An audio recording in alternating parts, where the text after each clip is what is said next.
बाकायदा अखिलेश यादव ने जब बाहर किया पार्टी से तो ये कहा कि मैं सबको फ्री करता हूं, जाइए आप लोग मंत्री बनिए, अगर आपको मंत्री बनाया जाता है तो आप मंत्री बनिए। आप भी चर्चा सुन रही होंगी कि आपको भी पार्टी से जब निकाल दिया गया तो आपके मंत्री बनने की भी चर्चा सुन रही होंगी कि आपको भी मंत्री बनाया जा सकता है। एक दो दिन बाद आपकी योगी जी से मुलाकात भी हुई, तस्वीरें भी आई कि आप योगी जी से मिली, क्या बात हुई?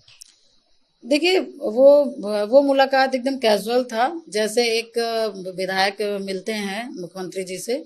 क्योंकि हम लोग जब सदन आते हैं तो बहुत सा काम लाते हैं अपने क्षेत्र का, तो जो मंत्री जी लोग को काम दिया जा सकता है वो दे दिया जाता है। जो बड़े काम होते हैं जो मंत्री नहीं कर सकते हैं, तो वो माननीय मुख्यमंत्री जी से मिल करके हम लोग लास्ट में एक बार मिल करके उनको देने का काम करते हैं।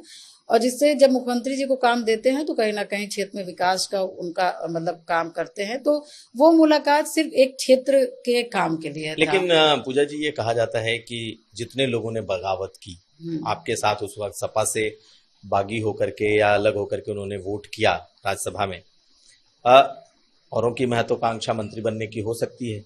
बाकायदा अखिलेश यादव ने जब बाहर किया पार्टी से तो ये कहा कि मैं सबको फ्री करता हूं, जाइए आप लोग मंत्री बनिए, अगर आपको मंत्री बनाया जाता है तो आप मंत्री बनिए। आप भी चर्चा सुन रही होंगी कि आपको भी पार्टी से जब निकाल दिया गया तो आपके मंत्री बनने की भी चर्चा सुन रही होंगी कि आपको भी मंत्री बनाया जा सकता है। आपने चर्चा सुनी, और सुनी तो कैसा लगा? नहीं, अभी तो फिलहाल मैंने नहीं सुना। अभी तो मैं आप ही के मुंह से सुन रही हूँ।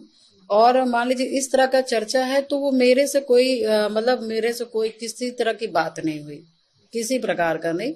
और क्योंकि आप ही लोग नहीं अभी तो मैं देख रही हूँ कि जब से मैंने सदन में बोला है तो आप ही लोग मुझसे बुलवा ही रहे हैं, मतलब कि आप ही लोग के साथ समय मेरा जा रहा है।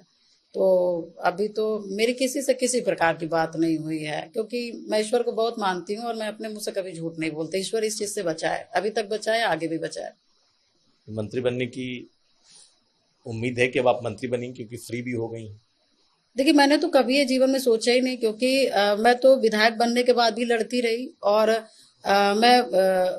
मैं तो ज्यादातर दुश्मनी लड़ी।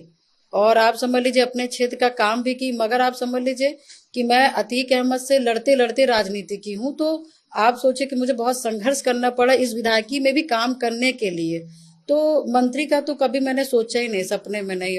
तो अभी भी क्या ही सोचूं, चलिए, क्योंकि एक और सवाल ऐसा इससे। मेरा कोई हैंड्स नहीं है, ऐसा मेरा कोई वो नहीं है कि मेरे लिए कोई क्या कहते हैं उसको, मेरे लिए कोई सोर्स लगाए, मेरे लिए कोई सिफारिश लगाए। और जहां तक मैं मानती हूँ कि टिकट तो देखिए राजू पाल जी के आशीर्वाद से मिल जाता है। और चुनाव में जनता के आशीर्वाद से जीत जाती हूँ। इसमें मेरा कोई अपना वो नहीं है, बस मेरा मेहनत करती रहती हूँ बस। मगर मैं, क्योंकि मेरी भी औकात नहीं है टिकट लेने की, मगर मेरी एक क्षमता बन पाई है तो वो मेरे पति से बन पाई है।